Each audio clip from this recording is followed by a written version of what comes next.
من الشاعر غزاي الحربي من الكويت. تفضل طال عمرك. السلام عليكم ورحمة الله وبركاته. أولا سلام للشعب القطري وعلى رأسهم أمير البلاد حفظه الله، وشكر خاص للإخوان اللي وجهوا لي الدعوة.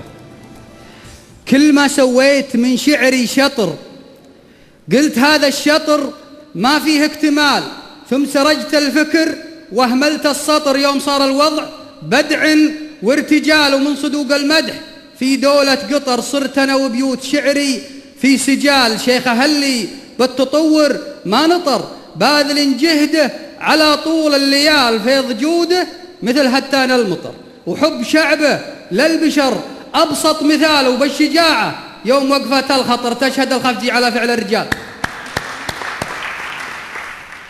صح لسانك. صح بدنك. الشاعر طالب محمد العذبة. السلام عليكم ورحمة الله وبركاته. أنا يشرفني تواجدي هنا صراحة، هذا فخر كبير لي. يقول اشتركت في يدي دلة شعر، ومدتي للمستمع فنجالها، والفوالة حبك وانتاج ودرر، اقدعوا من حبكها وجزالها. كلنا نهضة وطن بدو وحضر، أمنا الدوحة وحنا عيالها، المهم منحن شعب دولة قطر مهرة وأميرنا خيالها. سلامتك. صح لسانك. صح بدنك.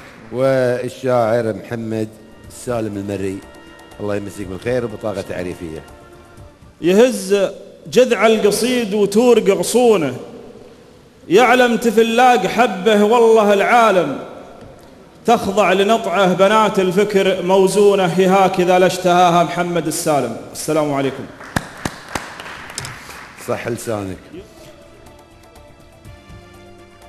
الأساتذة طلبوا علينا بيتين. حياك الله طال عمرك، شرفنا. والآن الكل يمسك اقلمه وأوراقه ونستمع إلى الموضوع على أساس تكتبون ملاحظاتكم. نسمع الموضوع. يقول بسبيل: أهل البيوت اللي على الجو طوفين، عدن خلا ما كنهم وقفوا به، مع الشايب وعليكم ربيع. قام الشايب يوصف لكم الماضي، وكل ما جروضه أو مكان وقف وقال لكم: شوفوا هالمكان، هذه منازلنا، هذه منزلة جدكم، وهذه منازل خوالكم الله يرحمهم، وهذه رسومهم، والقبر اللي في راس الحزم قبر جدك الله يغفر له، واللي حدره قبر فلان. وقام يوصف لكم حالتهم في الماضي، وشلون يشدون وينزلون، وكيف جدودكم في الماضي يريدون المكان اللي ودهم يربعون به.